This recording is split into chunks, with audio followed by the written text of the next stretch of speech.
32 साल का उद्यन जो कि एक अच्छी फैमिली का एक बिगड़ा लड़का था। इसके माँ बाप ने इतना पैसा कमा रखा था कि इसको जिंदगी भर काम करने की जरूरत नहीं थी। आज से कुछ साल पहले उद्यन की मुलाकात आकांक्षा शर्मा से फेसबुक के जरिए होती है। फेसबुक चैटिंग में उद्यन अपने आप को एक आईएएस ऑफिसर बताता है जो कि अमेरिका में रहता है और भारत में उसका आना जाना लगा रहता है। उद्यन आकांक्षा को ये भी बताता है कि उसके पिता भोपाल के एक बहुत बड़े अफसर थे जो कि अब रिटायर हो चुके हैं और रिटायरमेंट के बाद वो रायपुर में खुद की फैक्ट्री चला रहे हैं। और अपनी माँ के बारे में भी बताता है कि उसकी माँ पुलिस महकमे से रिटायर्ड डीसीपी है जो कि मेरे साथ अमेरिका में ही रहती है। आजकल जैसा कि आमतौर पर फेसबुक चैटिंग में होता है वो आकांक्षा शर्मा के साथ भी हुआ। पहले जान पहचान, फिर दोस्ती और उसके बाद प्यार। जल्दी दोनों ने मिलना जुलना भी शुरू कर दिया था। उद्यन दास भले ही भोपाल में रह रहा था पर आकांक्षा शर्मा के लिए तो वो अभी भी अमेरिका में ही था। इसलिए जल्द ही उद्यन दास ने उसे बताया कि वो दिल्ली आ रहा है। दोनों दिल्ली में मिले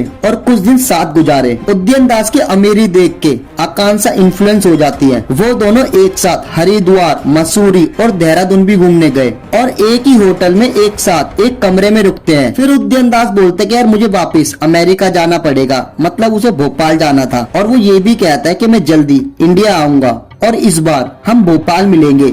वहाँ पर मेरे 2 मकान हैं जो कि काफी बड़ा है और हमने कुछ कमरे किराए पे भी दिए हुए हैं, तो हम वहीं मिलेंगे। 2-3 मुलाकातों में आकांक्षा शर्मा सोचने लगती कि उद्यन दास वैसा ही लड़का है जैसा वो चाहती थी। आकांक्षा शर्मा तो ये भी सोचने लग गई थी कि शादी के बाद वो अमेरिका शिफ्ट हो जाएगी और वहीं पर नौकरी करेगी। उसके बाद दोनों ने शादी करने का फैसला कर लिया। एक दिन उद्यन आकांक्षा शर्मा को फोन करता है और उससे बोलता है कि यार मेरा ना अमेरिका में मन नहीं लगता, हम शादी करने के बाद भोपाल में परमानेंट शिफ्ट हो जाएंगे। ये बात सुन के आकांक्षा शर्मा सैड हो जाती है क्योंकि वो अपने घर वालों को बता चुकी थी कि थोड़े टाइम बाद वो अमेरिका जाके नौकरी करेगी। आकांक्षा शर्मा उद्यन दास से प्यार करती थी, इस वजह से वो अग्री हो जाती है भोपाल में शिफ्ट होने के लिए और ये भी सोचती है कि आज नहीं तो कल अमेरिका जाने का मौका मिल ही सकता है। इसके बाद आता है जून का महीना जब आकांक्षा शर्मा भोपाल आ जाती है और वो भोपाल आने से पहले अपने घर वालों से झूठ बोल के आती है कि मैं अमेरिका जा रही हूँ। आकांक्षा शर्मा ने भोपाल के ही एक मंदिर में उद्यन से शादी कर ली। इस दौरान वो अपने घर वालों से बात भी करती रही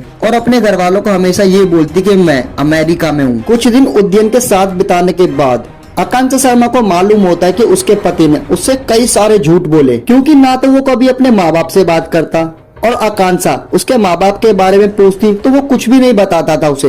हद तो तब हो गई जब आकांक्षा को पता लगता है कि उसका पति अव्वल दर्जे का नशेड़ी है और दूसरी लड़कियों के साथ उसका संबंध है। कुछ टाइम तक तो आकांक्षा अपने घर वालों से फोन पर बात करती रही, लेकिन धीरे धीरे वो अब अपने घर वालों से कम बात करती थी, लेकिन फिर भी वो अपने घर वालों से SMS के जरिए बात करने लगी। 14 जुलाई का दिन आकांक्षा शर्मा पे कहर बन के टूटता है। उद्यन दास ने आकांक्षा शर्मा से काफी झूठ बोले, लेकिन आकांक्षा ने भी उद्यन से एक झूठ बोला था। दरअसल आकांक्षा शर्मा का एक बॉयफ्रेंड था जिसके बारे में उद्यन को पता चल जाता है। उद्यन के पूछने पर आकांक्षा शर्मा कुछ सच्ची कुछ झूठी बातें बताती है। रात में दोनों के बीच झगड़ा होता है और झगड़े के बाद आकांक्षा सो जाती है, पर उद्यन के आंखों में नींद नहीं थी। साथ में ही सो रही बीबी उसे धोखेबाज लगने लगी थी। रात भर जागकर उद्यन आकांक्षा शर्मा को मारने का प्लान करने लगा। सुबह के करीब 5 बजे उसने आकांक्षा शर्मा की हत्या कर दी। उद्यन देखता है कि आकांक्षा गहरी नींद में सो रही है। वो समय बर्बाद ना करते हुए आकांक्षा का चेहरा तकिए से दबा देता है। जब उसे लगता है कि आकांक्षा अब मर चुकी है तो वो उसके चेहरे से तकिया हटाकर उसका गला अपने हाथों से घोट देता है, जिस वजह से आकांक्षा के गले की हड्डी चटक जाती है। अब बारी थी लाश को ठिकाने लगाने की। जैसे ही सुबह होती है उद्यन दास 14 बोरी सीमेंट की खरीदता है और आकांक्षा की लाश को एक पुराने बक्से में डाल देता है। तकरीबन 10 बोरी सीमेंट घोलकर उसमें भर देता है जिससे लाश जम जाए। बक्से से बदबू न आए इसलिए वो पूरे बॉक्स में सेलो टेप लगा देता है। दोपहर के समय उद्यन अपने एक जानने वाले रवि नाम के मिस्त्री को बुलाता है और उससे कहता है कि मुझे अपने कमरे में चबूतरा बनवाना है। इस बात पर वो रवि नाम का मिस्त्री कहता है कि भाई क्या हो गया, आपको चबूतरा क्यों बनवाना है। तब उद्यन उससे कहता है कि यार मेरा ना इस कमरे के अंदर मंदिर बनवाने का मन है। उसके बाद वो रवि नाम के मिस्त्री से गड्ढा खुदवाता है। गड्ढा तो वो रवि नाम का मिस्त्री खोद देता है, लेकिन उद्यन बक्से को उसके सामने नहीं रख पाता, इसलिए वो बहाना लगा के उसे भेज देता है कि बस तुम्हारा काम हो गया, तुम जा सकते हो। इसके बाद उसने बक्सा गड्ढे में डाल दिया। और उस पर चबूतरा बना दिया। चबूतरा अच्छा लगे जिस वजह से उसने पूरे चबूतरे पे मार्बल का पत्थर लगाया। वहाँ आकांक्षा के माँ बाप अलग परेशान थे, क्योंकि पहले कॉल पे उनकी बेटी से उनकी बात हो जाती थी और ये सिलसिला धीरे धीरे मैसेजों पे आ गया था और अब मैसेज भी आने बंद हो चुके थे। कई दिनों तक तो उन्होंने सब्र रखा, लेकिन उनका सब्र का बांध टूट गया। उसके बाद उन लोगों ने आकांक्षा की मिसिंग कंप्लेंट पुलिस में दर्ज करवाई। बानकुरा क्राइम ब्रांच ने जब आकांक्षा के मोबाइल की लोकेशन ट्रेस की तो उसकी लोकेशन साकेत नगर भोपाल की निकलती है। आकांक्षा के पिता शिवेंद्र शर्मा भोपाल आए और उद्यन से मिलते हैं, क्योंकि आकांक्षा ने उन्हें पहले ही उद्यन के बारे में बता रखा था। उद्यन ने आकांक्षा के पिता को यहाँ वहाँ की बातें करके चलता कर दिया कि आकांक्षा तो न्यूयॉर्क में नौकरी कर रही है। आकांक्षा के पिता को उद्यन के हाव भाव देख के शक तो हो रहा था, लेकिन वो कुछ कह नहीं पाए उस टाइम पर। बांकुरा वापस आके उन्होंने पुलिस पे दोबारा दबाव बनाया तो क्राइम ब्रांच के टीआई अमिताभ कुमार 30 जनवरी को अपनी टीम के साथ भोपाल आए और गोविंदपुरा इलाके के सीएसपी वीरेंद्र कुमार मिश्रा से मिलकर उन्हें सारी बात बताई। पुलिस टीम के साथ आकांक्षा का छोटा भाई भी था। पुलिस ने प्लानिंग करके उद्यन की सारी हरकतें ट्रेस करना स्टार्ट कर दिया, लेकिन पुलिस वालों के हाथ कुछ भी नहीं लगा। 2 फरवरी को पुलिस वालों ने उद्यन के घर ढाबा बोल दिया। उस टाइम उद्यन दरवाजे पर ताला लगाकर अंदर बैठा हुआ था। गोविंदपुरा थाने के एसआई सत्येंद्र सिंह कुशवाहा छत के रास्ते से अंदर घुस जाते हैं और उद्यन से मेन गेट का ताला खुलवाते हैं। उसके बाद बाकी के पुलिस भी घर में एंटर कर लेते हैं। अंदर का नजारा काफी अजीबो गरीब लग रहा था।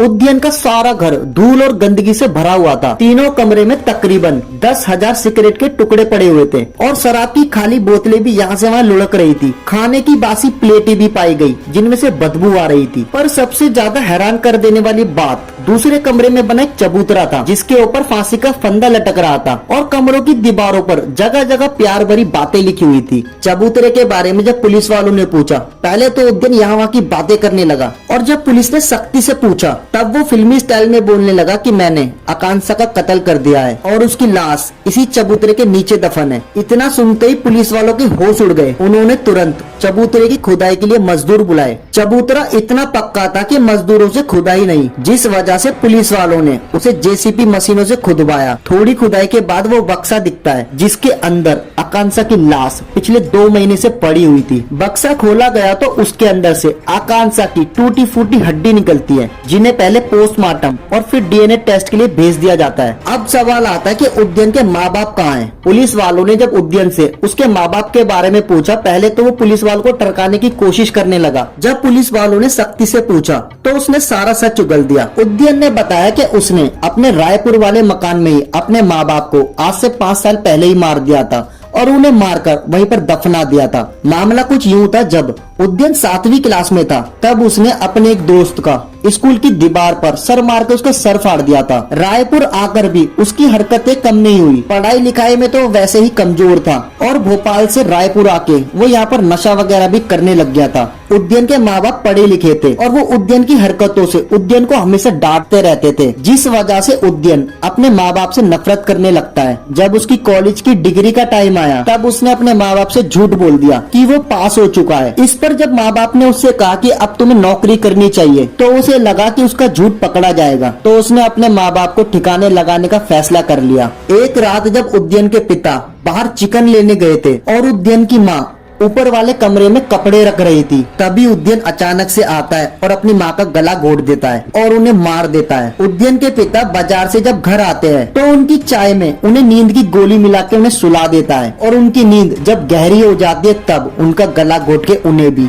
मौत के घाट उतार देता है। माँ बाप की लाश ठिकाने लगाने के लिए वो मजदूर बुलाता है और अपने घर में 2 गड्ढे खुदवाता है और रात के टाइम अपने माँ बाप की लाश को उन गड्ढों में डाल देता है और उन दोनों को सीमेंट से चुनवा देता है। माँ बाप की हत्या करने के बाद उद्यन ने रायपुर वाला मकान 30 लाख रुपए में बेच दिया था और मकान बेचकर वो रायपुर से भोपाल आकर साकेत नगर वाले घर में ऐसो आराम से जिंदगी बिताता है। गिरफ्तारी के बाद उद्यन को भोपाल से रायपुर और रायपुर से बांकुरा लाया गया। तब पता चला कि शादी के बाद वो अपनी बीवी आकांक्षा शर्मा के साथ खाने पीने के अलावा सिर्फ और सिर्फ सेक्स करता था। तो गाइस, ये थी फेसबुक के प्यार की कहानी जिसने कई जिंदगियां बर्बाद कर दी। वीडियो आपको कैसी लगी कमेंट में बता देना। वीडियो अगर अच्छी लगी तो इसे लाइक कर देना।